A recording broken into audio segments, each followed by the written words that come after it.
Hola Daniela, muy buenas tardes. Hola, profe, buenas tardes. Daniela, vamos a esperar un momentico, no te vayas a ir, ya vamos a iniciar a las 4:30, listo, como siempre. Listo, vale, profe, sí, señor, gracias.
Hola Daniela, ¿cómo estás?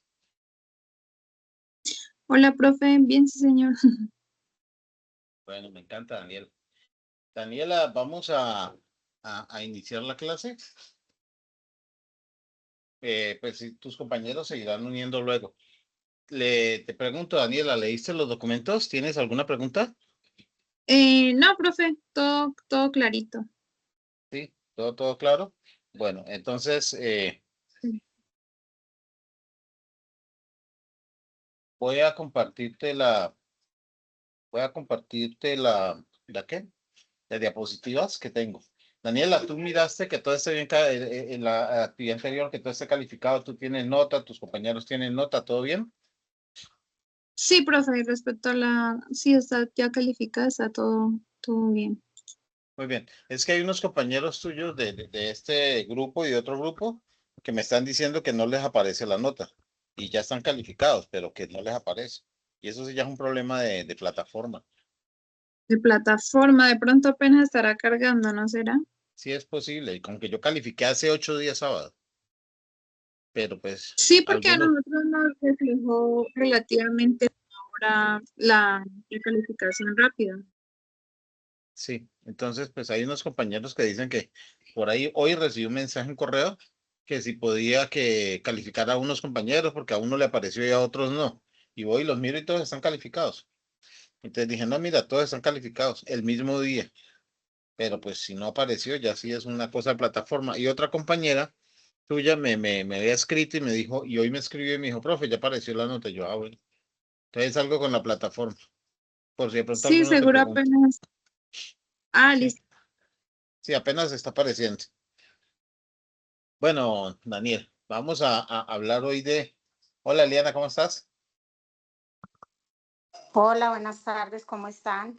Muy bien, gracias a Dios, Eliana, muy bien. Qué bueno. Estaba hablando con Daniela, le preguntaba que si ya había visto la calificación y todo lo demás. ¿Tú ya pudiste ver la tuya? Sí. Sí, señor, ya la vi. Muchísimas Muy bien. gracias. Bueno, todavía estoy por si de pronto tienen compañeros que no hayan entregado la actividad anterior, la de calificar. Por favor, díganles que yo todavía los puedo recibir, o sea, que todavía les puedo recibir no, pues ya está, hasta hoy la puedo recibir para poderla calificar.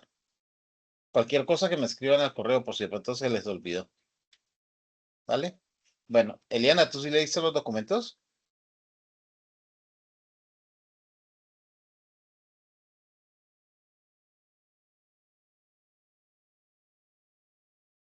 Profe, qué pena que se me fue para otro lado el celular.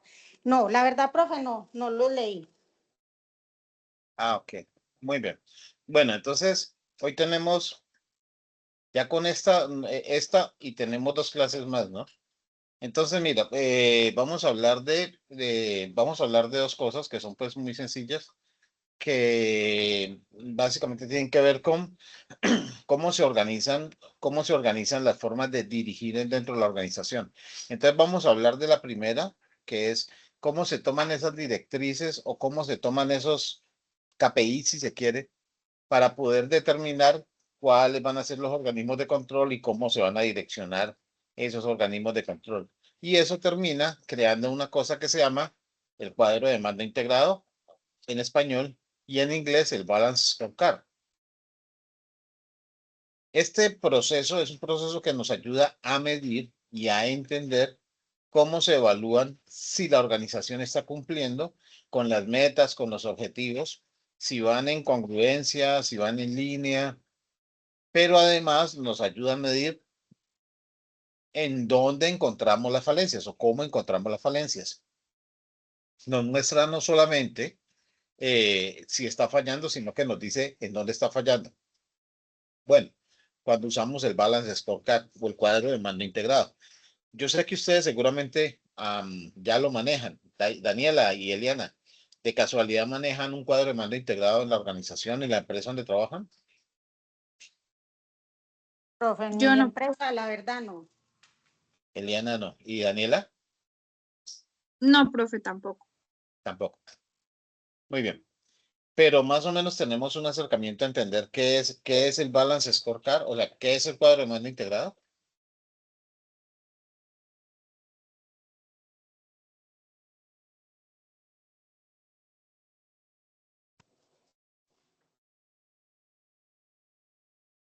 No te escuché, Eliana.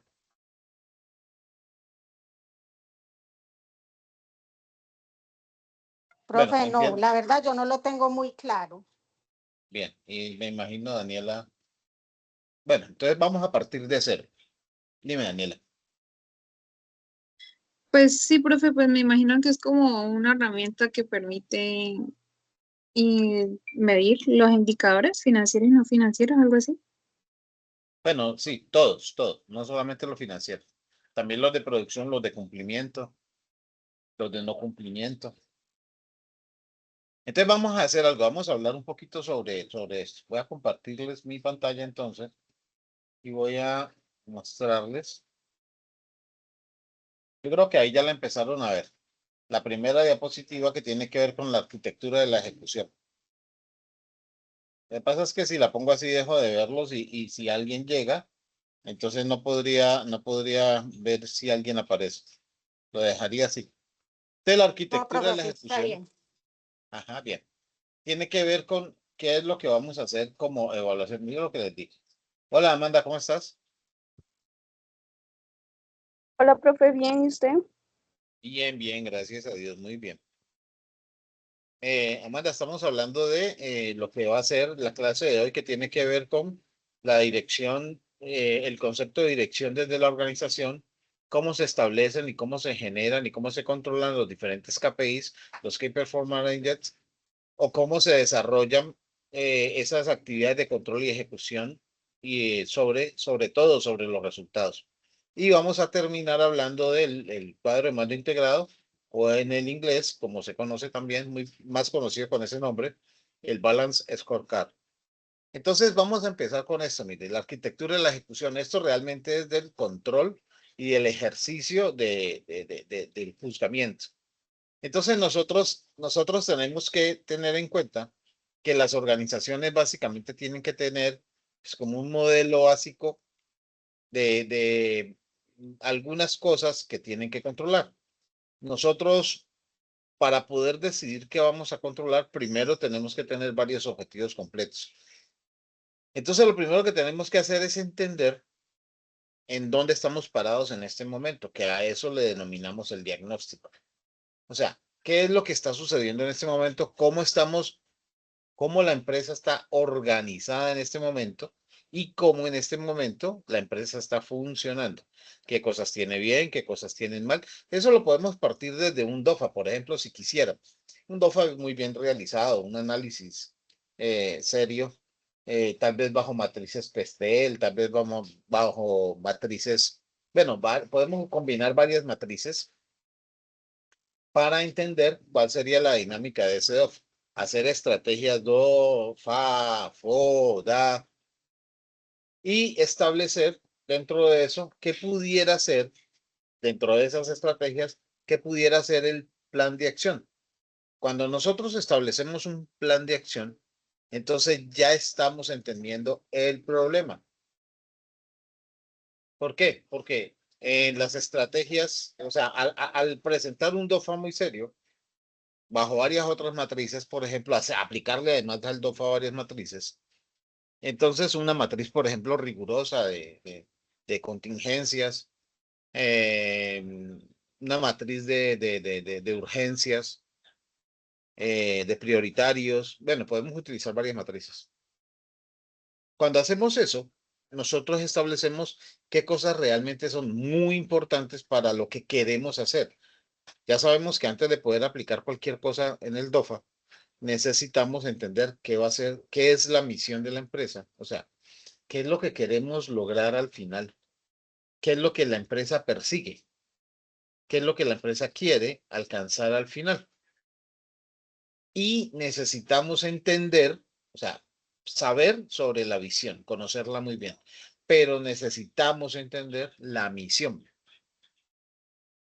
cómo quiere conseguirlo. Porque es que estas dos cosas, esa visión y esa misión, nos van a llevar, obviamente, con el cómo estamos hoy, el dónde estamos parados, esa DOFA, nos van a llevar a realizar esa planeación. Bueno, planeación estratégica si lo quisiera, pero es una planeación efectiva en donde podemos llegar a entender qué cosas nos hace falta para alcanzar esos temas, para alcanzar esos puntos, para lograr esos objetivos. ¿Cuáles serían nuestras limitantes? Pero también cuáles son esos puntos que tenemos que nos ayudan a llegar. O sea, cuáles son esas cualidades que tenemos para que nos alcancen a llegar a esos objetivos. Entendiendo estas dos cosas, ¿qué nos hace falta? ¿Qué tenemos? Vamos a hacer una especie de planeación de ruta para poder llegar desde lo que tenemos hasta lo que queremos, teniendo en cuenta que vamos a tener situaciones a favor, situaciones en contra, y allí vamos a establecer de alguna manera, cómo debemos transitar esa ruta. Eso es lo que aquí aparece como la solución. Ahora, ese concepto de ruta tiene unos pasos a cumplir. Necesitamos establecer, obviamente, pequeños hitos, pequeños cumplimientos, que uno sumado con otro nos van dando, obviamente, la sumatoria de esa ruta para llegar y sumatoria más sumatoria, llegar a cumplir con todos. ¿Qué es lo que necesitamos ahora? Es entender cómo nosotros vamos a controlar cada uno de esos hitos. Se pueden convertir en miles. Y ahora hay que tener en cuenta que no necesariamente dependen de una persona o de un pequeño grupo de personas. Pueden llegar a depender de muchas personas, de hecho, de todas las personas de la organización. ¿Y cómo controlar eso? O sea, porque es que lo que yo estoy haciendo o lo que alguien muy cercano a mí está haciendo, tal vez yo lo pueda ver y lo pueda observar, lo pueda entender y tal vez inclusive lo pueda corregir ahí para que no se salga de la ruta. Pero cuando la organización es un poquito más grande y además estamos ocupados con unas cosas y hay otras personas haciendo otras, pero todas deben apuntar hacia el mismo objetivo. Y estas personas están encargadas de cumplir con esos resultados, pero nosotros no podemos estar permanentemente allí con ellos. ¿Cómo hacemos para entender que estas personas que están lejos de donde yo estoy, sí están haciendo, no las cosas como yo las dije, pero sí en el sentido en que se necesitan? ¿Por qué? No necesariamente tienen que hacerlo al pie de la letra, pero lo que sí debe existir es que el resultado debe estar muy acorde con lo que nosotros necesitamos tener realmente. Y es por eso que uno de los indicadores muy importantes, entonces empieza acá, en esta brújula de la evaluación. Esta es una brújula propuesta por Richard Rummel, no es mía, es muy vieja, en donde él dice que nosotros tenemos que tener en cuenta para establecer cualquier plan de acción, pero para ejercer el control, debemos tener en cuenta 4 factores que son muy importantes. El primero es la coherencia. O sea, ¿qué tan coherente es cómo estamos nosotros planteando las metas y cómo estamos planteando los objetivos? El objetivo, la meta y esa ruta del objetivo hacia la meta es coherente. A veces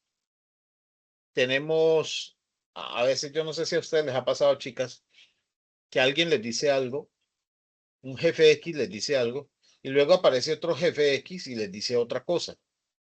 Se supone que ambos están apuntando hacia la misma meta, o sea, se supone que ambos entienden que deben llegar a un solo objetivo, ambos son de la misma, de áreas diferentes o de la misma área, peor aún cuando son de la misma área, y saben que deben llegar a una misma meta, pero el uno dice blanco y el otro dice negro. Entonces al final uno dice, venga, ¿y entonces quién? ¿A quién le creo? ¿O a quién le copio? Si este me dice empuje y el otro me dice ale, ¿yo qué hago? O sea, ¿empujo o halo? ¿Qué hago? Porque me está pidiendo cosas contrarias o cosas que no apuntan, no van hacia el objetivo que necesitamos, que sabemos que la empresa además lo tiene establecido y que en alguna socialización nos lo dijo. Entonces tenemos que ser coherentes. Esa es la primera situación. O sea, a veces no necesariamente tenemos que hacer las cosas perfectamente igual a lo escrito, pero sí en perfecta coherencia con lo que está escrito. Si queremos vender más, pues a veces tenemos que hacer cambios en el proceso de la venta. cambiar a las personas, cambiar tal vez el cliente, cambiar inclusive el producto, pero el proceso de la venta o la venta en sí, la meta es vender más unidades, un 10%, lograr ese porcentaje. Usando técnicas diferentes, tal vez, y se vale, y se vale. Usando mecanismos diferentes, tal vez, y se vale. Desarrollando nuevas prácticas, intentando algo que no se ha intentado, claro que se vale. Esto mientras no vaya en contra de cómo la organización hace las cosas. Y ahí vamos al segundo punto, la factibilidad. Porque en ocasiones encontramos soluciones, pero esas soluciones van en contra de lo que la empresa siempre ha hecho. Por ejemplo, una de las características sería, pues, mentirle al cliente. Decirle que sí, pero sabemos que no es verdad. Entonces la empresa dice, no están nuestros valores. Nosotros aquí no mentimos. O eso que el cliente está pidiendo, realmente nosotros no lo podemos fabricar. Realmente no. No basta con decirle, sí, lo vamos a fabricar y después le mandamos cualquier cosa. No. Aquí en esta organización somos totalmente honestos, somos totalmente serios, pero además, pues, no nos podemos comprometer a hacer cosas que no hemos hecho, que no sabemos hacer y sobre todo que no podemos hacer. Esa factibilidad es muy importante porque eso nos obliga al cumplimiento. No podemos entregar o no podemos ofrecer esas cosas que no sabemos hacer o que no tenemos la capacidad de hacer. A veces puede ser en cantidad, a veces puede ser en tiempo. Me piden algo para mañana, ¿no? Hay una lista de espera y hay que esperar. De pronto sí lo sabemos hacer, pero es que el margen de tiempo no nos da. Entonces comprometernos a hacerlo nos va a dejar como mentirosos. ¿Ves? Entonces allí es importante tener en cuenta ese factor de factibilidad. Esos dos conceptos son internos. Hay que tenerlos en cuenta que son internos. Son cosas que suceden y se controlan adentro de la organización. Ahora tenemos otros que son externos, por ejemplo, la consonancia. Es muy importante hablar de que todo tiene que tener, obviamente, un concepto de entender qué es lo que estamos haciendo y buscar que eso tenga un resultado positivo. Entonces ahora tenemos que acordarlo, engranarlo, ajustarlo. En el proceso se puede ajustar, en donde nosotros además aprendamos de lo que estamos necesitando. Y entonces es posible que en ese proceso tengamos que hacer pequeños ajustes o pequeños cambios. Y en ese sentido, la consonancia es muy importante. Entender que hay situaciones que deben cambiar es importante, pero que no deben cambiar en esencia la organización. Que hay cosas que se pueden mejorar, sí. Que hay cosas nuevas, acaban de aparecer, nos lo encontramos en el camino, un nuevo modelo, claro. Ahora hay que entenderlo, hay que estudiarlo y a ver cómo lo interiorizamos. ¿Nos sirve? ¿Podemos pasarnos a ese modelo? ¿Podemos usarlo? Pero para eso hay que entenderlo. ¿Listo? Entonces, ¿qué pasaría si, por ejemplo, no le hubiésemos hecho caso a lo que sucedía con el COVID? Cuando el problema de COVID se dio y no nos hubiésemos alejado ni usado los tapabocas, hubiésemos seguido normal. Seguramente pudiésemos haber inclusive fallecido. Y nos tocó aprender. Eso tiene un proceso de consonancia. ¿Con qué? Con la situación externa de la empresa, en donde las personas, pues obviamente todos estábamos en riesgo y teníamos que cuidarnos a pesar de la necesidad de la organización, a pesar de la necesidad personal, teníamos que cuidarnos. ¿Ven? Y en el mismo sentido, el cuarto punto que nos explica Richard, o sea, el señor Rumel, tiene que ver con ese sentido de ventaja, o lo que llamamos aquí la ventaja, pero no es exactamente la ventaja. Cuando usted mira bien, usted es coherente con lo que hace. Promete y cumple la factibilidad. Desarrolla esos procesos que aparecen nuevos y usted los incorpora, la consonancia, pues entonces la empresa va a tener como en ese mercado, ante sus clientes, ante sus competidores y ante el resto, va a tener como, no sé, esa figura de que es mejor, de que es dinámica, de que es además resiliente, de que es además adaptativa, pero que además es seria y organizada. Y entonces eso nos da ventaja. Esa ventaja o es una posición social, ¿saben? Realmente no es una posición efectiva, pero es una posición social. Y entonces esa ventaja no solamente hace que luego las personas nos crean más, sino que confíen más y entonces aún así podemos cometer errores, pequeños errores o grandes errores, pero las personas nos van a comprender más fácil y nos van a permitir subsanar los errores sin esa característica de castigo fuerte. ¿Por qué? Porque saben que sí, o por lo menos están en el conocimiento social, que estos errores cualquiera otra empresa los pudo haber cometido y debieron haber sido peores, más catastróficos. Entonces uno, a veces inclusive ha sucedido que uno dice, no, si esa empresa le sucedió eso, usted se imagina a mí, yo que estoy más pequeño, o yo que apenas estoy naciendo, no, eso me quiebra. Esos errores no necesariamente tienen que haberme quebrado, no necesariamente tienen que haberme vuelto nada en la empresa, pero como esa ventaja para mí, esa empresa para mí se representa como una empresa con ventaja, entonces yo creo que además lo que ellos están haciendo tiene un concepto de complicación mucho más alto, de complejidad mucho más grande y obviamente que los excuso, ¿no? ¿Eso qué me da? Ventaja competitiva sobre la competencia. Exactamente eso.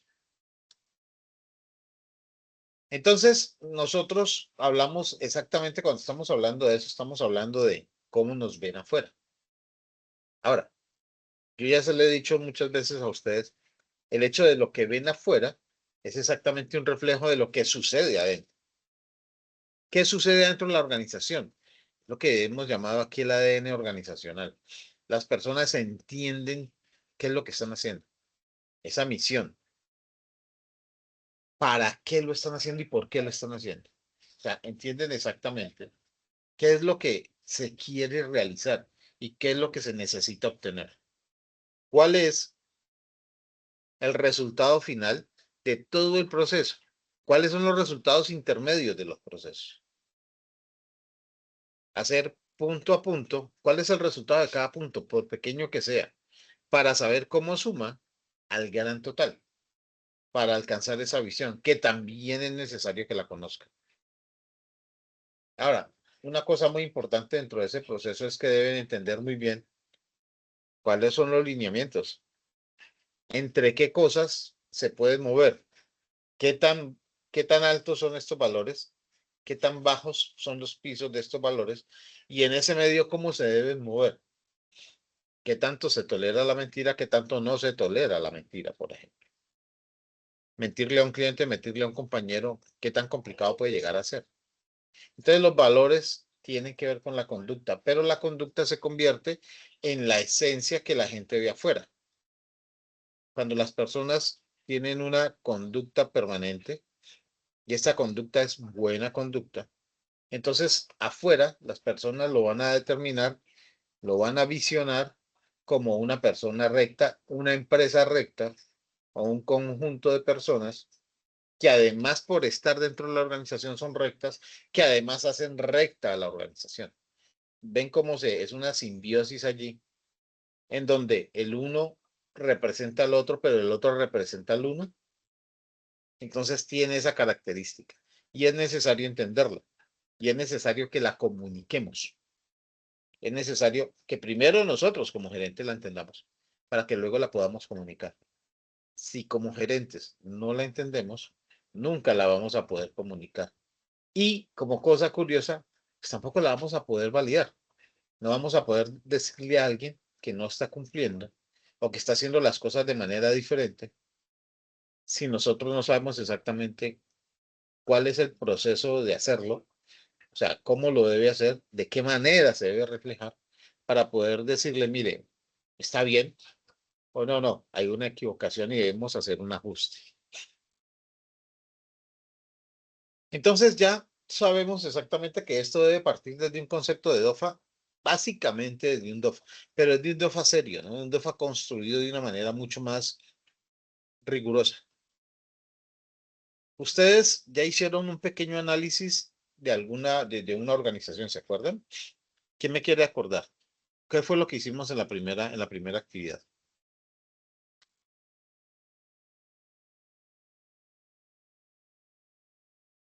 Uno solo.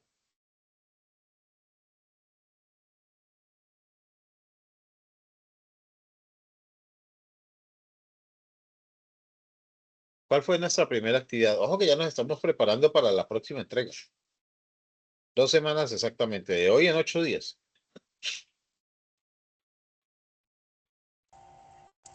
Profe, buenas tardes. Creo que fue el tema de, usted colocó un ejemplo de una zapatería, más o menos. Sí, Eh, pero ¿qué hicimos en la actividad 1? ¿Qué fue lo que hicimos en la actividad 1? Wilson, muy buenas tardes. ¿Qué fue lo que hicimos en la actividad 1? La que ya entregaron.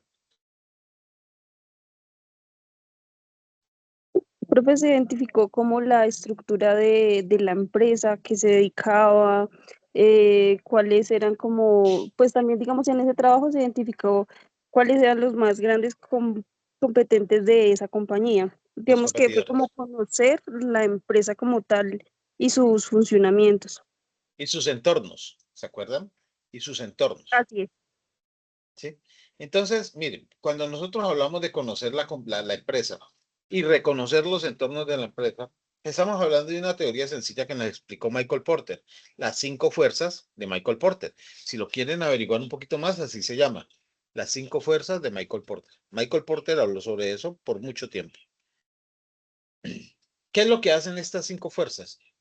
De alguna manera, estas 5 fuerzas terminan siendo la presión sobre la empresa. Y entonces, ¿por qué es importante entender estas 5 fuerzas? Son 4 más una que es la organización. ¿Cuáles son las 4? Entonces, ¿se acuerdan de la cadena de valor que el mismo Michael Porter dibujó? Por la parte de atrás están los proveedores, ingresos y demás. Por la parte de arriba está todo el concepto legal, el entorno legal, pues entorno proveedores, entorno legal, en el frente de la organización, en el frente del gráfico, en frente de la organización, tenemos el entorno clientes, ¿sí? Mis compradores, y por debajo tenemos el cuarto entorno que es competidores y competencia. ¿Y qué hacen esos 4 entornos? Como lo explicó muy bien Michael Porter, afectan el quinto entorno. ¿Cuál es el quinto entorno? La empresa. ¿Cómo entendemos esos entornos? Con la matriz DOFA. ¿Cómo entendemos cada uno de los 4? Y el conjunto de los 4. A veces es un conjunto de solo 2 entornos, o solo 3 entornos, o los 4 entornos. ¿Y eso cómo afecta el quinto entorno? La organización. Entonces la matriz DOFA no solamente es una herramienta para saber qué cosa hay buena y qué cosa hay mala, ¿no? Nosotros en la matriz DOFA, por eso les digo que muy bien desarrolladita, podemos entender, por ejemplo, las fortalezas son internas, ¿no? Es, nosotros ya hemos peleado varias veces con esos otros 4 entornos. Hemos estado dentro de esos 4 entornos y hemos estado realizando actividades. Nos ha ido bien, nos ha ido mal, nos ha ido como nos haya ido, pero hemos salido adelante, ¿no? ¿Cómo sale uno adelante? Pues cuando tiene alguna situación que puede mejorar. Y entonces cuando presentas esa mejora, la aprendes, la asimilas, esa mejora, y si la implementas permanentemente, se convierte en una fortaleza. ¿Ves? Entonces, es un problema que se genera en los 4 entornos de afuera, que repercute adentro, pero como lo utilizamos bien y lo desarrollamos de manera adecuada, se nos convierte en una fortaleza. Nos hace fuertes. Y después somos reconocidos por ella, porque la supimos aprovechar, porque la supimos implementar, porque la supimos sacar adelante como organización. ¿Cuáles son las debilidades? Que también en este caso son internas. pues esas otras cosas que además se presentaron en los otros 4 entornos, pero que no supimos desarrollar, que tal vez no nos interesó desarrollar o que tal vez no pudimos desarrollar. ¿Ven? Hay diferentes formas de verlo. Tal vez no supimos hacerlo porque no encontramos la forma. Pero también puede ser que fue que realmente no nos interesó. Hay cosas que no me interesan. O sea, me concentro en lo que hago y hay otras cosas que no me interesan. No le presto tanta atención, por eso no soy fuerte en eso. Porque es que no es mi score. Pero hay otros en los que, de todos modos, por mucho que yo lo practique, por mucho que yo lo intente, no soy capaz. No lo entendí, no lo pude mejorar, necesito mejorarlo, pero no puedo. Tal vez no tenga capacidad logística, tal vez no tenga capacidad de conocimiento, tal vez no tenga capacidad de entendimiento, tal vez no tenga capacidad de penetración de mercado. Bueno, hay una serie de cosas que hacen que yo además en ese aspecto pueda llegar a ser débil. Se refleja afuera, pero se produce adentro. ¿Ven? La fortaleza se refleja afuera, pero se produce adentro. Cuando nosotros hablamos de esto, tenemos otro concepto que se llaman las amenazas. Entonces hay otros 4 entornos, ¿sí? Proveedores, legal, clientes y competencia. Y tenemos la posibilidad de que alguno de ellos o varios de ellos juntos nos compliquen la vida. Cuando esos puede ser uno o la unión de varios, nos complican la vida, nos pueden complicar la vida, a eso lo llamamos amenaza. Cuando nosotros podemos entender las amenazas antes de que sucedan o apenas están empezando a suceder, entonces tal vez podamos dar las vueltas. Tal vez podamos, si estamos entendiendo la amenaza antes de que suceda, existe una probabilidad enorme de que nosotros nos preparemos para cuando suceda. Si nos podemos preparar para cuando suceda, está en nuestra capacidad económica, está en nuestra capacidad de mecánica, está en nuestra capacidad logística, está en todo el concepto de las capacidades que necesitan las organizaciones. Y entonces empezamos a entenderla antes de que suceda y vemos que existe esa probabilidad de que la implementemos para que cuando llegue no la suframos,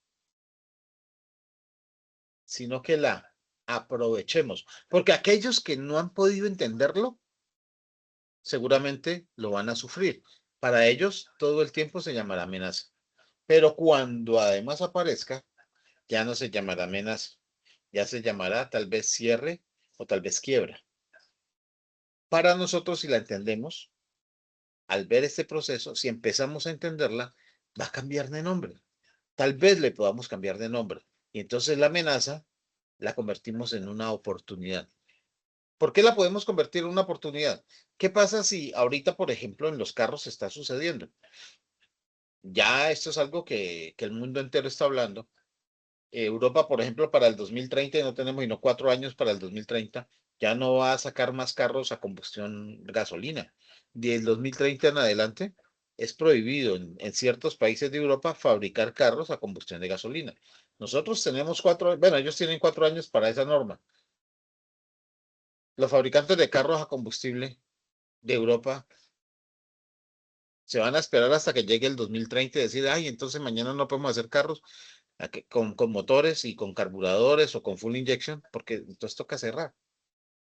O ya, los que lo vieron, los que lo entendieron, porque esto fue una ley que se promulgó, pero antes de eso, mucho antes de eso, ya se venía hablando en el Congreso, ya se venía hablando en los senados, ya se venía hablando en la calle, de que esa ley iba a resucitar, iba a salir y se iba a implementar. Entonces empezaron algunos fabricantes a, venga, ¿y cómo es el cuento de la energía? No, pues que la energía puede ser fotovoltaica, entonces, pues con paneles solares. ¿Cuál es el otro cuento? No, que puede ser recargable, entonces en el toma de la casa. ¿Cuál es el otro? No, que ellas pueden regenerarlo por una bobina. Y empezaron a buscar cómo se hacen, cómo los carros que funcionan a corriente eléctrica o a energía, entonces se reabastecen y cómo mantienen esa energía dentro del carro.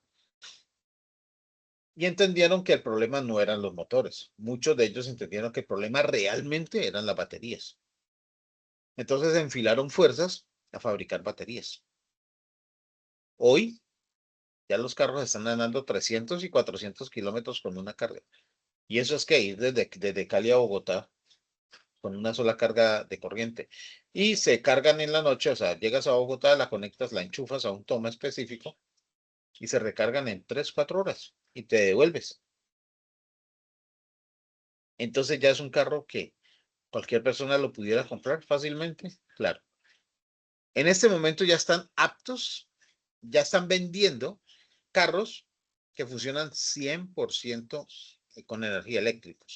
Y entonces, como la ley todavía no entró en vigor, faltan 4 años, ellos todavía pueden fabricar los unos y los otros. Y como ya están fabricando esos carros que van a rodar por estos 4 años, van a tener, digámoslo así, un concepto de aprendizaje. Les va a mostrar a ellos cuáles son los errores. O sea, cuando salgan a rodar, qué se daña primero, qué se funde, cómo funcionan realmente, si tienen eso, las baterías duran ese tiempo, cómo se cargan tan rápido, se estallan. Después de cuánto tiempo ya las baterías no cargan, por ejemplo. Entonces están en esa curva de aprendizaje. ¿Por qué? Porque hicieron una estrategia, en este caso una estrategia FAT. La fortaleza que es construir carros, que se convierte en una debilidad. ¿Por qué? Porque era una fortaleza de construir carros en gasolina y motores. Y ahora tienen que pasarse a vehículos eléctricos, ¿no? Entonces, realmente, aunque se fabriquen carros, la fortaleza está en la carrocería y en el motor. Existe realmente una debilidad inmensa, pero lo toman como una fortaleza. ¿Por qué? Porque lo están implementando antes. Cuando se llegue el 2030, ellos ya van a tener la experiencia suficiente para determinar, para poder decir cómo se fabrican los carros. Y ya la gente los va a reconocer como marcas que vienen desarrollando vehículos y que vienen aprendiendo y que ven cómo avanzan, ¿no? Y entonces les van a tener confianza. En el 2030, cuando los carros todos sean obligatoriamente eléctricos, por lo menos en Europa, entonces ellos van a tener un terreno ganado. ¿Cómo lo están haciendo? Simple y sencillamente están viendo cómo la dirección estratégica de la organización debe apuntarle a esa nueva meta.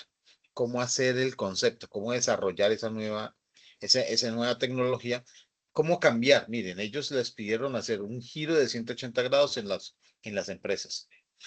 Siguen fabricando carros, pero nada que ver el uno con el otro. Lo único es que tienen ruedas y tienen dirección, pero el resto de cosas no, para nada, absolutamente para nada. Ni los frenos, ni la seguridad, ni el motor, ni el empuje, ni siquiera eso, pues, porque ya las puertas, los tableros digitales, las puertas son también hasta digitales. Tiene una comunicación interna diferente a la que tenían los otros, tienen muchos más sensores y ahora tienen que controlar de una manera diferente cada uno de los procesos. Entonces están aprendiendo sobre todo. ¿Qué están haciendo ellos? Ahorita hicieron una inversión en costos. Esas inversiones en costos tienen que ver con la curva de aprendizaje para poder luego ser líderes en el mercado. Hoy no son líderes en el mercado, son pioneros. Y eso cuesta. Pero cuando la reglamentación salga, van a ser líderes en el mercado. Y eso lo cobran. ¿Ven? ¿Por qué? Porque esto les da pues, esa diferenciación. Usted ya ensayó, usted ya probó, usted ya midió, usted ya reparó, ya se enteró, ya subsanó, ya mejoró. A mí me interesa que usted esté mejor. Los otros apenas van a aprender, porque apenas van a sacar los primeros carros. Usted ya sabe. Entonces me interesa su carro porque su carro vale un poco más, pero usted me da mayores garantías. Eso le da diferenciación. Y además tienen, como es lógico, tienen un enfoque en producción. O sea, fabrican unos vehículos que van a comportarse de manera similar o tal vez mejor a los que ya estaban en el mercado. Entonces, ¿qué buscan? Que las personas no sientan el cambio. Tal vez en cambio económico, pero que no sientan el cambio en tecnología, para que así puedan tener la confianza y la costumbre siga siendo la misma. Entonces ahí vemos, por ejemplo, cómo se aplican varias teorías. La teoría de Michael Porter, por ejemplo, si lo vemos como construcción del valor, es un liderazgo en costos, o sea, ellos invierten ahorita para poder obtener esa posición, pero esa posición les va a dar una diferenciación que la van a cobrar luego, ¿sí? Como ya les dije, y que les muestra como esos pioneros y esos primeros en el mercado que tienen además el enfoque en un resultado específico. Pero si vamos a ver la matriz Ansoff, por ejemplo, pues ahí se entiende, aplicado a la DOFA, claro, que entienden el mercado actual, pero además están entendiendo el nuevo mercado y están pasando del actual al nuevo, sin que el cliente sienta el salto, la brecha, sin que el cliente tenga que sufrir y pagar la consecuencia. ¿Ven? ¿Qué hacen aquí? ¿Qué hacen ellos? Para el mercado nuevo, por ejemplo, se están preparando para que cuando todas las personas que tengan vehículos a gasolina necesiten los vehículos sin combustión, pues entonces ellos ya tengan la capacidad, la concéntrica y de conglomerado, la capacidad de poderlos producir por el conocimiento y por la herramienta, por la maquinaria, por la tecnología. Pero que además la gente crea en ellos y entonces tengan respaldo de los clientes. ¿Ven? Y cuando nosotros hacemos esto, pues hacemos una pequeña integración. Esto pudiera, yo sé que ustedes conocen los términos, pudiera ser una integración, en este caso horizontal, ¿sí? En donde se va desde un producto a integrarse con el siguiente. Las fábricas tuvieron que cambiar, hacer una integración horizontal, tal vez inclusive hasta una integración vertical en algunos casos, pero todo el concepto es de una integración operativa. Hacen, miran qué es lo que tienen, entonces ven ese concepto de hacia atrás, qué es lo que tienen, miran hacia adelante, cómo lo necesitamos hacer y qué necesitamos hacer.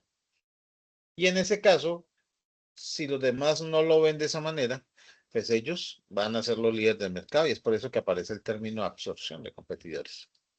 ¿Listo? Con esto, ¿qué hacemos? Nosotros podemos determinar de alguna manera cuáles son los puntos claves. Vamos a pasar entonces a armar nuestro cuadro de mando integrado. En el inglés, PSC, Balance Scorecard. Nosotros podemos hablar de el cuadro de mando integrado desde la perspectiva de tomar decisiones y concentrar las decisiones. ¿Qué es lo más importante? Realmente no es tomar decisiones y concentrar las decisiones. Lo más importante es entender los objetivos y el proceso para cada uno de los objetivos para establecer cada uno de los hitos. En esos hitos, nosotros podemos establecer exactamente cuál es su punto clave, los KPIs, Key Performance, en donde tenemos que poner la especial atención, donde tenemos que prestarle la mayor importancia, y entonces pueden ser inclusive puntos muy pequeños, pero que se vuelven cruciales. Inclusive no necesariamente tienen que ser las cosas más grandes para que nosotros le prestemos atención. Cuando estamos haciendo el cuadro de mando integrado, nos damos cuenta que hay cosas tan pequeñas que se vuelven tan importantes que se convierten en el tablero, aparecen en rojo. Y uno dice, pero venga, es poner un tornillo. Ajá, y si ese tornillo no queda bien puesto, se cae el motor. Y si ese tornillo no tiene la resistencia suficiente, se cae el motor. Y si ese tornillo no se ajusta de tal manera que evite que se vaya zafando cuando el carro está vibrando, cuando el carro vibra, los tornillos se pueden aflojar, entonces se cae el motor. Mire la importancia de un tornillo. El tornillo por fuerza se puede partir. ¿Qué pasa cuando el carro arranca y el motor mueve? ¿Qué pasa cuando el carro frena y el motor se devuelve? Entonces el tornillo que va a estar ahí tal vez hace una fricción hacia adelante, luego una fricción hacia atrás, luego una fricción hacia adelante y otra fricción hacia atrás, y cuando menos piensa hace ¡prac! Y se quebró por fricción, fricción, fricción, fricción. No resiste, se quiebra y el motor se cae. Hasta ahí llegó el carro. En este cuadro de mando integrado, en el concepto de cuadro de mando integrado, nosotros vamos a entender qué cosas son importantes. Y ojo, vuelvo y repito, no es que las más grandes sean las más importantes. No estoy diciendo que las más grandes son las menos importantes. Hay que entender para el proyecto, para el proceso, para la organización, cuál es la más importante. Seguramente vamos a tener varias en el mismo nivel. Podemos llegar a tener varias en el mismo nivel de importancia, alta importancia. Y habrán otras que tienen menor importancia, hasta llegar a algunas que tienen muy baja importancia. No quiere decir que no importen. Todas son importantes, porque si no importan, no debieran estar en el cuadro de mando. ¿Para qué nos sirve este cuadro de mando? Entender qué cosa es lo que necesitamos controlar para entender el propósito de ese control. ¿Para qué? No es que si en ese tornillo no prestamos la atención suficiente, luego vamos a recibir muchos reclamos, muchas quejas y seguramente vamos a perder prestigio. ¿Cuál es el propósito? No perder los clientes. Evitar los reclamos. Perder todo ese dinero que tiene que ver con el cambio del tornillo, pero además la reparación de los motores y el daño que eso le haría al nombre de la empresa, por ejemplo. ¿Cuáles son los beneficios? Clientes muy contentos. Pero vamos a evitar costos. Y en vez de perder clientes, vamos a tener más clientes. ¿Por qué? Porque vamos a poder garantizar el producto, vamos a poder garantizar el vehículo y las personas van a sentir ese resultado. Van a darse cuenta que son buenos. Y todo eso se lo debemos a un tornillo.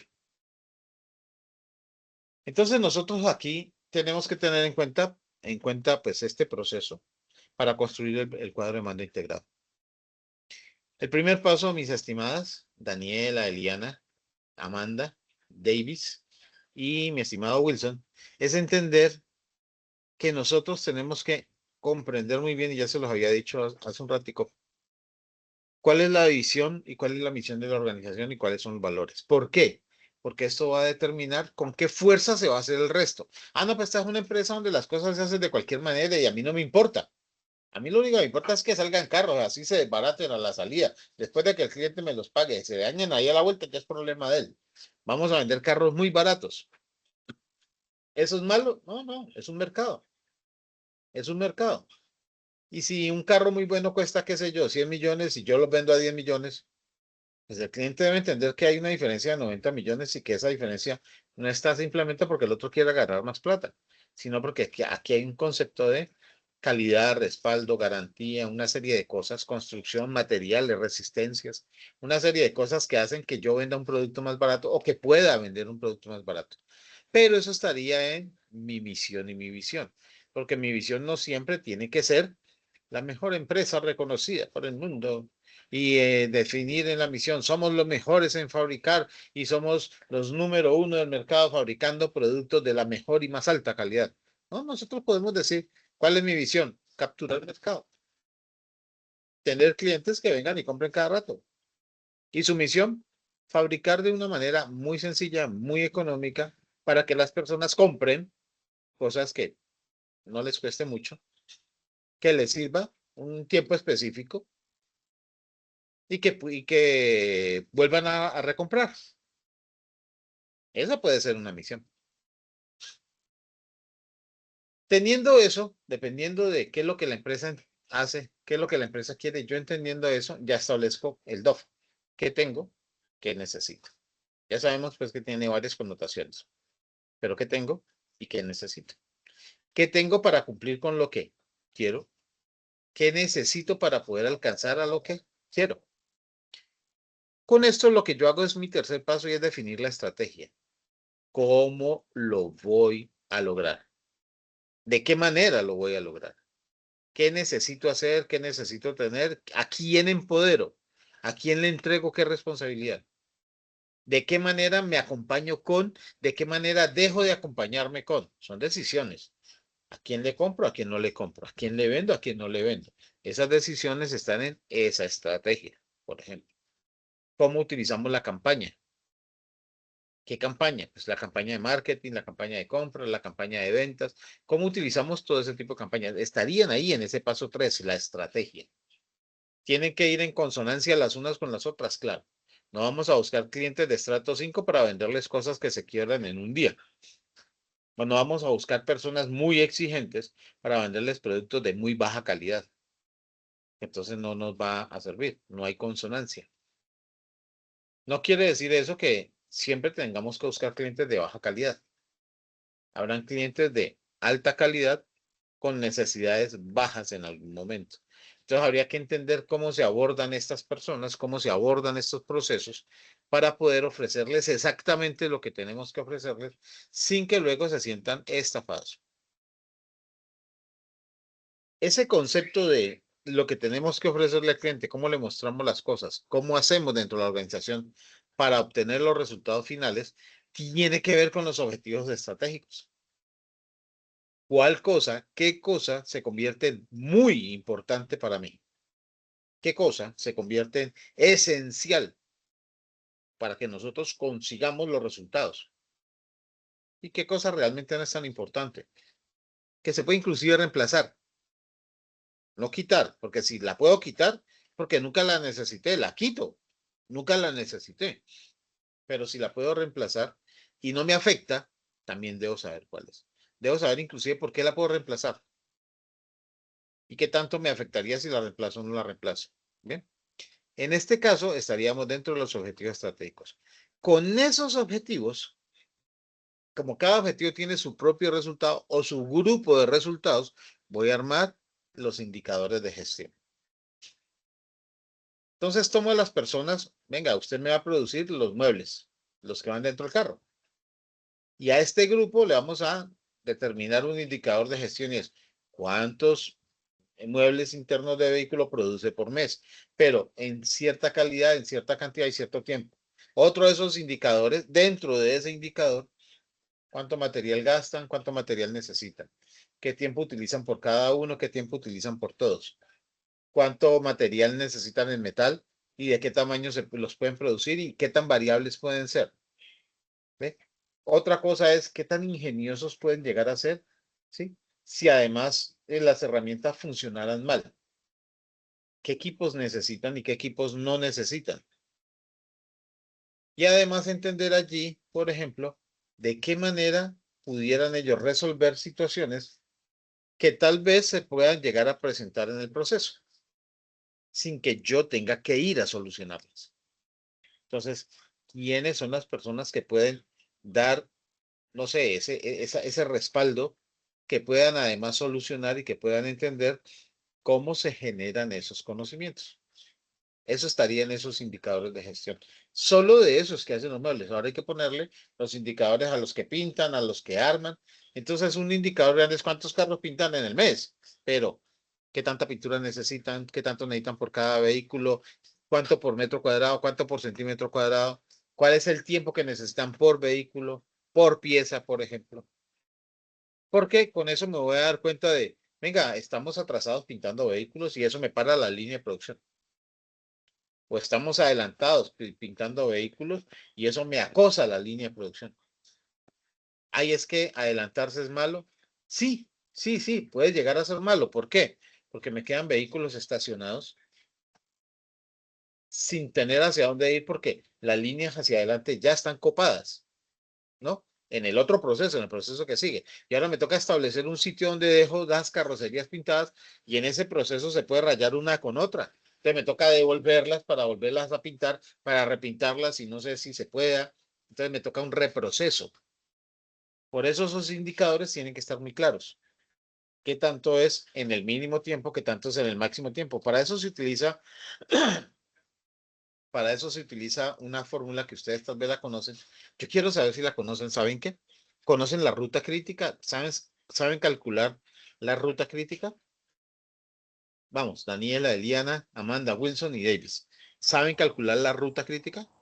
Yo no la recuerdo realmente, profe. No, señor. ¿Alguien más? ¿No?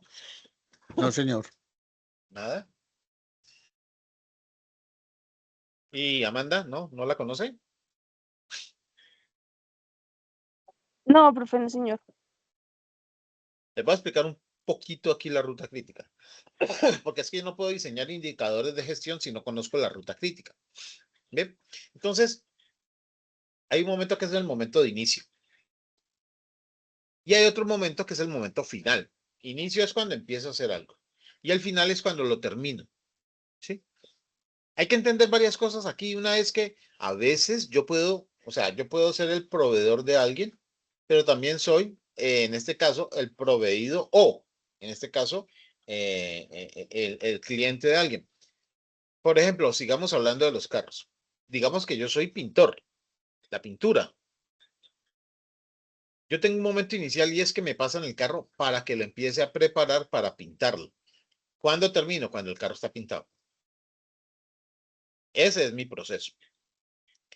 ¿Yo soy cliente de quién? Pues de la gente que fabrica la lata, de los que fabrican las puertas, de los que fabrican el capó, de los que fabrican los parales y de los que arman el carro, porque yo no lo armo y yo no lo soldo, yo no construyo el carro, solo lo pinto. Soy cliente de eso. Dependo de que esos que fabrican no se queden atrasados, pero tampoco que me acosen porque me digan, vea, ahí tenemos 10 carros y no los ha podido, no los ha pintado porque usted está muy lento. O sea, ¿y qué hacemos con los 10 carros? Muévase, muévase, pinte más rápido. Tampoco, porque me van a impulsar a cometer errores. ¿Ves? Ahí soy cliente de ellos. Pero yo termino, yo lo preparo y lo pinto, y cuando lo pinto, ahí se termina mi proceso. Ese es mi fin, el fin de mi proceso. ¿Soy proveedor de quién? De los que siguen. Entonces ese carro tal vez después de pintado se va para otro sitio en donde le montan la cojinería y luego le montan los motores y luego le montan las luces, cosas como eso. Entonces digamos que el primero, el que me lo recibe es, el primero como tal es el de las luces. Entonces yo soy proveedor del señor eléctrico o del conjunto o del grupo eléctrico. Si yo no les entrego los carros pintados o los entrego mal pintados o me demoro en entregárselos, ellos van a estar así. ¿Qué hubo? ¿Para cuándo los carros? ¿Para cuándo el carro pintado? Estamos parados. ¿Ves? Ellos necesitan que yo les entregue un carro o una cantidad de carros pintados justo a la velocidad que ellos también los terminan y siguen en la ruta. Si yo les entrego carros muy rápido, va a pasar lo que ya les dije ahorita, y es que vamos a tener que pararlo. No, no somos capaces, tiene que esperar un momentico porque no somos capaces. Déjelo ahí. Entonces un carro sobre otro es capaz de, o sea, sucede que se pueden tocar y se rayan. Y te mire, ese carro está rayado, devuélvalo a retoque. Entonces ahora me toca parar el proceso que yo tengo de inicio a fin, me toca parar en alguna parte para traer este carro, hacer el proceso de retoque, pues prepararlo para retoque, luego retocarlo y luego volverlo a sacar. Ese reproceso cuesta un dinero y cuesta mucho tiempo, sobre todo dinero, porque para el proceso original y se vuelve a reprocesar. Entonces aquí hay un concepto que se llama la ruta crítica y es entender dentro del modelo natural cuánto tiempo necesito, o sea, en qué momento inicio. Y entonces, para pintar, yo primero tengo que limpiar el carro, limpiar el vehículo. Entonces, hay un punto de donde recibo la carrocería. Otro punto que dice carro limpiado o carro limpio. Pero en ese proceso se llama limpiar el carro, desinfectar el carro. Luego de eso tiene otro proceso, lijar el carro. Luego de lijar el carro hay otro proceso, limpiar el carro. Porque él se llena de otra vez de grasa y de polvos y demás y hay que volverlo a limpiar. Después de eso, fosfatizar el carro, es aplicarle un producto para que la lámina no se oxide mientras se pinta. Bueno, entonces, explicando un poquito más rápido, hay una serie de procesos antes de aplicar la pintura. ¿Sí? Uno de esos procesos, o sea, cada proceso se demora X tiempo. Entonces, desengrasando el carro se demora un día. Lijando el carro se demora 3 días. Tenemos 4. Primer proceso un día, segundo proceso 3 días, ya tenemos 4 días. Limpiar el carro se demora un día. Tenemos un proceso de 5 días. ¿Se entiende lo que quiero explicar? Que cada proceso le va sumando tiempo, pero cada proceso tiene una revisión. Ah, hay que desengrasar el carro y se va para lijado. ¿Qué pasa si en lijado, ay, mira, esto está mal desengrasado? Hay que devolverlo a desengrase. Entonces, desengrase tiene dos salidas. A pintura, perdón, a lijado, y lijado tiene un retorno. O sea, tiene de lijado, tiene un retorno a limpieza o tiene un retorno a desengrase. Entonces, ¿cuánto se demora el reproceso? ¿Cuánto se demora devolviéndose a desengrase? No, se demora un día porque ahora hay que meterlo en la línea. Otra vez. ¿Y cuánto se atrasa el carro? Pues tienen que volverlo a desengrasar todo para volver a llevar al lijado, para volverlo a lijar. Entonces, mire, era un día de desengrase más 3 días de lijado. Iban 4. Debería seguir al quinto que era limpiado, pero ya no va. Se demora un día en devolverse a desengrase, van 5. Un día para desengrasarlo, van 6. Y lo tienen que volver a lijar, 3 días, van 9. Ese tiempo es mucho más largo. Si de ahí en adelante no pasa nada, se tomó ese mismo proceso más 5 días. ¿Qué hizo? Había una línea que se demoraba, qué sé yo, 30 días en entrar sin pintar, salir pintado. Pero ahora se va a demorar 39 días. Y en el proceso pueden suceder más cosas. Que en lijado se dieron cuenta después de que le iban a masillar, o que le iban a empastar, o que le iban a aplicar la base, o que le iban a aplicar el color, que algo quedó mal y devolverse. ¿Cuántas veces puede llegar a suceder eso? Entonces, si se entiende bien, aquí hay un concepto de una ruta normal que se demora 30 días. Pero también hay otra ruta que dice, no, es que lo devolvimos porque quedó mal. Y aquí avanzó, avanzó, y acá lo devolvimos porque quedó mal. Y aquí avanzó, avanzó, y acá hubo que hacer otra cosa y devolverlo porque quedó mal hasta que salió. No solamente sucede eso, ¿no? Se dañan los compresores, se va la energía, se dañan las líneas de aire, se daña el calentador. Bueno, hay una serie de cosas que pueden llegar a suceder que hacen que el proceso pare. Que se dañe el compresor es normal. Claro, el compresor es una máquina. ¿Cuánto tiempo hay que esperar? Un día mientras traen uno nuevo y otro día mientras lo instalan y otro día mientras se prueba y se descarga del agua y no sé qué más. 3 días de espera. Entonces hay una serie de flechas, una sola ruta que se demora 30 días, pero hay una serie de flechas que luego me dicen, mire, si pasa esto, nos vamos a demorar 3 días más. 30 más 3, 33. Pero si pasa esto, entonces aquí nos vamos a tener que devolver y son 5 días. Entonces 30 más 5, 35. Ya tenemos 3 tiempos. 30 días y no pasa nada.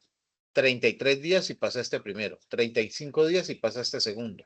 ¿Qué pasa si pasa el segundo y luego pasa el primero? Hay 38 días. ¿Qué probabilidad hay de que pase el primero y el segundo?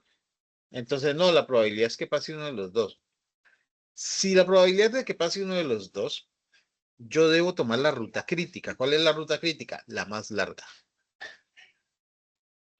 Sin problema se demora 30 días.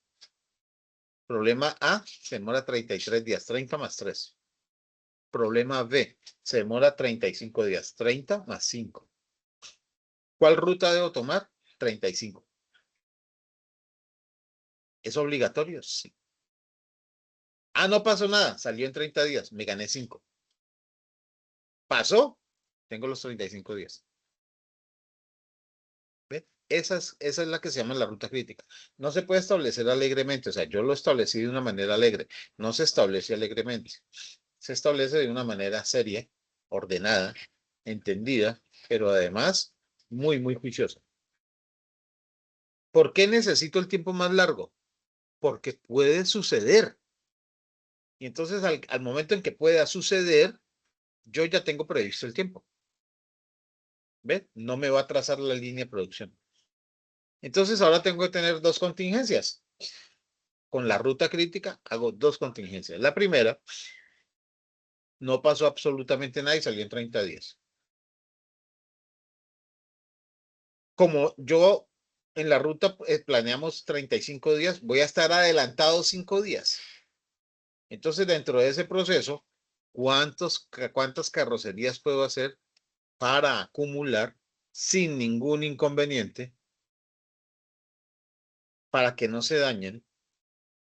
Y en ese sentido, poder continuar con la que sigue. Ah, pues que puedo acumular 5 carrocerías. Entonces fabricamos 5 y paramos. ¿Paramos los 5 días? No necesariamente. Podemos parar 2 días. ¿Ves? Ya esto se mete en el concepto de la planeación otra vez, de los objetivos y el diseño de los indicadores. Pues paramos 2 días y fabricamos 1. Porque en esos 2 días ya se tiene que haber llevado 1. Y mantenemos la línea con 3. Entonces, apenas vengan por el segundo, recibimos el segundo. Y siempre van a haber 3 en la línea, 3 en la línea, 3 en la línea. Cada 2 días ponemos 1. Cada 2 días ponemos 1. Si de pronto sucede algo en la línea de adelante y se adelanta el proceso, ellos tienen 3 vehículos para poder hacer. Entonces, sacaron 1, ¿ves? Ya ahí sacaron el otro. Ah, se movió la línea, listo, recibamos. Para poder tener la contingencia y poder avanzar. Se entiende que la ruta crítica para poder no parar la línea, pero tampoco saturarla. ¿Sí? ¿Sí fui lo suficientemente claro o con eso nos quedan dudas?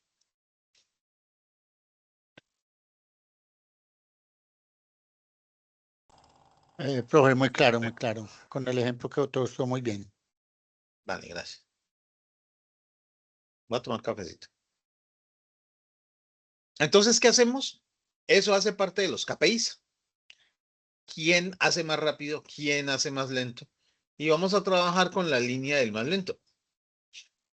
¿Cómo organizamos eso? Bueno, entonces, mire, ¿quién de todo el proceso es el más lento? Con ese vamos a establecer los tiempos. No con el más rápido. Con el más lento vamos a establecer los tiempos. ¿Existen posibilidades de mejorar el más lento y convertirlo en más rápido? Ah, pues que no. Ah, bueno, entonces vamos a trabajar con esa línea. Ah, pues que sí existe la probabilidad. ¿Cuál es? ¿Cambiar la maquinaria? ¿La podemos cambiar? Sí. ¿Tenemos el conocimiento para hacerlo? Pues que sí. Entonces cambiemos la maquinaria. Y ahora vamos a trabajar a mirar a ver cuál es el tiempo que sigue, que puede ser ese mismo sitio u otro que sea el más lento. Y ese nos va a marcar el ritmo. ¿Listo? Eso se convierte en uno de los tantos KPIs que van dentro del cuadro de mando integrado. ¿Por qué es importante eso? Porque según esto ellos, de una o de otra manera, tienen la prioridad porque no pueden fabricar o producir más rápido. Si los acosamos, podemos generar un daño. ¿Sí? Y esa sería en términos generales en producción, sería nuestro cuello de botella. Ese es el término usado. ¿Cuál es el cuello de botella? Yo puedo tener uno o varios cuellos de botella. ¿Qué significa eso? Que en el embudo entra bastante, pero la salida sale muy poco. Y entonces se convierte como en un cuello de botella. De mucho a poco. Es ese el que me limita a mí el proceso. Tiene que estar allí definido en el rango de control, que es el paso 7. Estar en el paso 6 construido como el mapa estratégico de mi proceso. Claro, claro que sí. Entonces lo establezco como mi cuello de botella o si tengo varios, mis cuellos de botella. Esos son los rangos de control. ¿Listo? Con esa velocidad debo ajustar los más rápidos. Existe otra cosa y es, bueno, entonces en vez de tener uno, tengamos 2. Y así lo podemos abastecer con el más rápido que produce para abastecer a 2. Ah, bueno, se puede. Tenemos recursos, tenemos logística, podemos poner 2 máquinas, podemos armar 2 equipos, tenemos más gente para armarlo, que salgan con la misma calidad. Ah, pues que sí. Y si lo podemos hacer, entonces lo armamos. Quitamos el cuello de botella, poniendo 2 cuellos de botella, pero que cumplen con el requisito del suministro. Se divide para el uno y se divide para el otro. ¿Cuál es el problema? Doblamos el riesgo. Ahí doblamos el riesgo. No, pero es que estamos sacando más. Ajá, pero como son 2 equipos, son 2 máquinas, existe la posibilidad de que pase lo mismo 2 veces. Si se daña una máquina, se puede dañar la otra. No, que no es tan probable. No, la probabilidad es más alta, o sea, a que se dañe una y la otra siga funcionando. Pero existe un riesgo y es que los 2 se dañen al tiempo. Entonces, esa alta producción se detendría absolutamente toda. La capacidad de producción estaría limitada por esos 2 cuellos de botella que funcionan en paralelo. ¿Se entiende? Ese sería uno de los rangos de control. Y ahí para allá, que nos queda el paso 8, que es ejecutar ese plan. ¿Qué es ejecutar ese plan? Poner a todos a trabajar de esa manera, pero estar vigilantes de los cuellos de botella, estar vigilantes de los procesos de alto rendimiento que no se sobrepasen. Ojo que si tenemos altos procesos de alto rendimiento y siempre los tenemos que frenar, nosotros estamos siendo improductivos, estamos siendo una empresa que no aprovecha al máximo o que no aprovecha en gran medida su capacidad productiva. ¿Y eso es un problema? Claro, claro. Lo que pasa es que depende de tecnologías para el proceso que sigue. ¿La podemos conseguir? ¿Cuánto cuesta? Por ejemplo, ¿el mercado está dispuesto a pagarla? Cosas como eso. Entonces, mire, esto, ¿desde qué punto lo vemos? Desde las 4 perspectivas que necesitamos entender. La primera es la financiera. ¿Cuánto nos cuesta? ¿Podemos mejorar esa tecnología? Sí. ¿Cuánto nos cuesta? Y no solamente cuánto nos cuesta por la compra, ¿no? No, no. ¿Cuánto nos cuesta por la compra? Pero además, ¿cuánto nos cuesta por el proceso? ¿Lo sacamos a los clientes y los clientes lo absorben así de rápido? Entonces yo produzco carros y yo hoy paso a producir 20 carros y mañana 40 carros. Pero ¿qué pasa con ventas? Ventas puede vender 20 carros en un día y al otro día, no, vendimos 40 y al otro día, no, vendimos 80. ¿Hay clientes así? ¿Se reproducen los clientes? O llega un momento y me dice, no, no, pilas, que tenemos eso allá lleno. Nosotros vendemos 20 al día y si usted me produce 40, ¿yo dónde me meto los otros 20? Me toca para el otro día. Y si usted al otro día me produce 80, ¿dónde va a meter ese poco de carros? No, no, no, no, no. Pare. ¿Ve? Los clientes se convierten en una de las 4 perspectivas del control y de los KPIs. Ya sabemos que los procesos internos son unos, eso fue lo que hemos estado hablando. Y el otro proceso, pues claro que está muy claro, que es el aprendizaje y el crecimiento. ¿Qué tanto podemos aprender del proceso y qué tanto podemos aprovechar ese proceso? Es por eso que muchas empresas inclusive terminan yéndose a vender también afuera del país. Porque es que dicen, mire, tenemos un proceso que aprendimos, tenemos un conocimiento, tenemos una tecnología que se puede hacer y entonces estamos siendo subutilizados. Ahora, busquemos un mercado nuevo. Colombia ya no nos puede comprar porque está en su compra máxima. No encontramos más clientes. Tenemos una venta garantizada, pero no tenemos más clientes. Ahora sí, vámonos afuera. Obviamente ya hay que hacer otro proceso, ¿no? Porque hay que entender cuáles son las reglamentaciones de ese país para saber si podemos cumplir, ¿vale? Y entonces, dentro de la perspectiva financiera, tenemos que entender que esto tiene que hacerse desde la perspectiva, de la estrategia de crecimiento.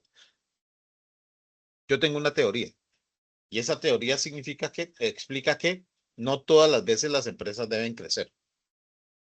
Hay momentos en que las empresas crecen y se quiebran o fracasan. ¿Por qué? Porque el crecimiento descontrolado, el crecimiento desbordado, sin criterio, puede llevarnos a gastos, a inversiones totalmente perdidas. ¿Qué hacemos nosotros con esto? Tenemos que entender de dónde van a pagar los clientes, cómo lo van a pagar. O sea, nosotros invertimos más y hay mayor producción, pero los clientes, ¿cómo lo van a absorber? ¿Podemos capturar más clientes? ¿Podemos hacer que los clientes compren más? O sea, sin capturar más clientes, hacer que los clientes compren más. Bien.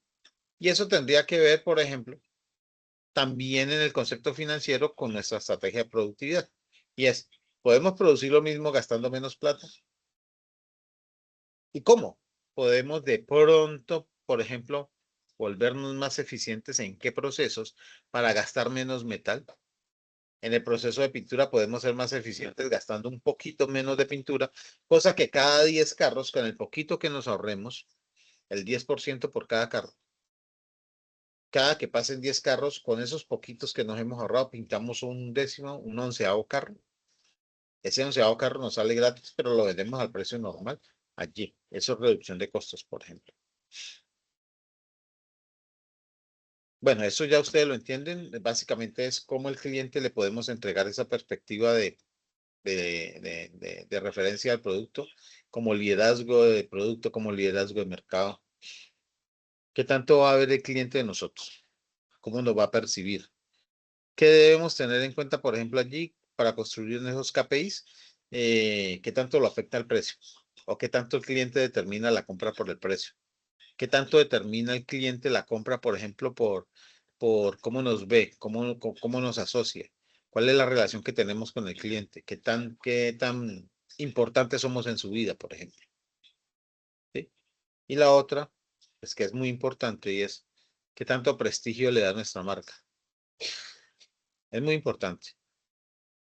Por ejemplo, conozco a mucha gente que solamente se viste con ropas de ciertas marcas, porque es más importante para esas personas, dependiendo de su estilo de vida y dependiendo de su propio interés, que la ropa inclusive lo deje pelado, sin plata en el bolsillo, pero que la ropa tenga cierta característica de marca. Porque ese estatus que le entrega esa marca de ropa o esa marca o ese estatus que le entrega ese carro o el sitio donde va a comer hace que esa persona tenga un relacionamiento diferente. ¿Sí? Bueno, ya saben que esta es la cadena de valor, que este proceso de la cadena de valor es la construcción del valor, en donde donde las empresas, el quinto entorno, produce exactamente todo lo que venimos hablando. Y es aquí donde se aplican los KPIs. Entonces, tenemos una zona que es la zona de innovación, en donde se desarrollan nuevos procesos y eso hay que permitirlo. Eso es algo que hay que incentivarlo inclusive para poder que la organización además siempre esté a la vanguardia, en la punta, desarrollando estrategias, desarrollando procesos y desarrollando productos que la gente ve con potencial. Eso hace además eco en la gestión de clientes, pero redunda en nuestro proceso operativo. ¿Saben por qué? Porque al hacer esos cambios, al desarrollar esos cambios, hay que reprocesar cosas, hay que hacer nuevos, o sea, al hacer las innovaciones, se cambian cosas dentro de la organización que terminan llegando al cliente.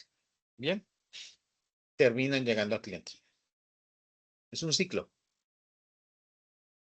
Y eso hace que nuestro ambiente más social que productivo, aunque es muy altamente productivo, más social que productivo, genere más y mejores recursos y más y mejores resultados.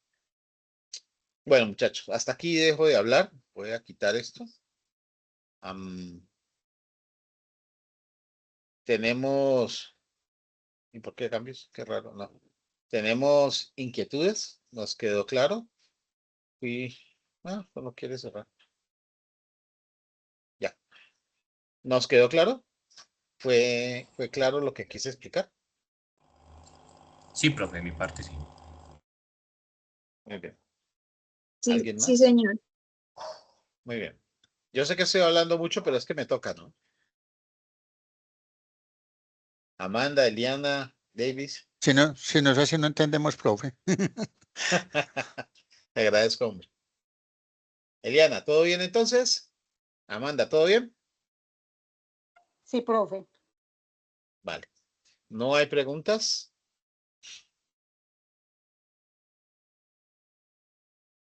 Bueno, sí, Eso es lo que ha relacionado con la segunda entrega, ¿cierto? Todo este sí, tema con la segunda entrega. que usted Ustedes está van a tener explicando. que analizar un cuadro de mando integrado. O sea, un Sí, proceso señor. de construcción de KPIs.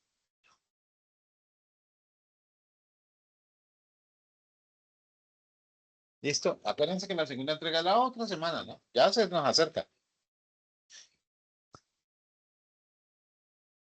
Profe, pero Sí, usted sí. la otra clase va a explicarla o ahorita la explica. Sí. No, ya acabamos la clase. Vamos hasta esta ahorita y terminaría de explicar la otra clase. Esto es parte de esa explicación. Lo que acabamos de hablar hoy es parte de lo que van a hacer en la segunda clase. Acuérdense que yo me enfoco siempre es en la tarea, en la actividad. Vale, Vale. profe. ¿Vale? Bueno. No siendo más, entonces nos vemos dentro de 8 días.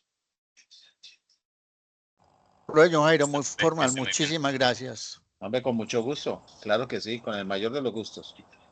Vale, profe, hasta luego todos. Gracias, Gracias, Hasta profe. profe, que luego. esté Chao. bien. Hasta luego. Vale, Gracias, vale. profe, muy Que estén amable. bien. Chao, Esté chao. bien. Gracias.